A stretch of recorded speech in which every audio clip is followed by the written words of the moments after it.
Hello, YouVersion family. I'm Kristen Ivy from Orange in Atlanta, Georgia, where we're supporting leaders and parents to raise a generation with authentic faith.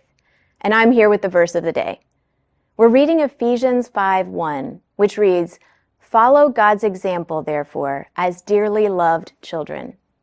It's easy to know what God's example looks like because we have a record of the life and teachings of Jesus. But the real question is, how do we as believers follow God's example? This is what I really love about the second half of today's verse. We're able to follow God's example when we live as dearly loved children. Something that fascinates me about children and many young people is that they haven't hardened. They're open to the possibility that they can become stronger, smarter, and braver today than they were yesterday. When I think about what I admire in the middle schoolers I know, it's the way they apply themselves to what they're learning, whether it's at school or a sport or an activity, as if they could become something spectacular if they keep at it.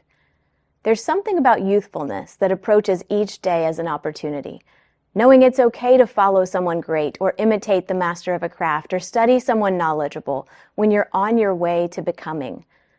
But if you're like me, it can be a struggle as we grow older to keep this kind of becoming attitude. It's easy to grow hardened.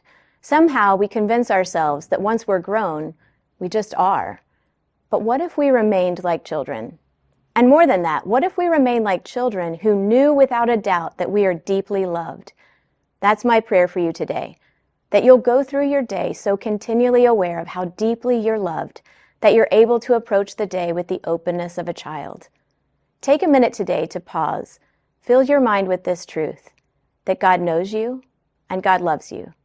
And let that love be enough to motivate you to continue a life of imitating Jesus in the way that you love others.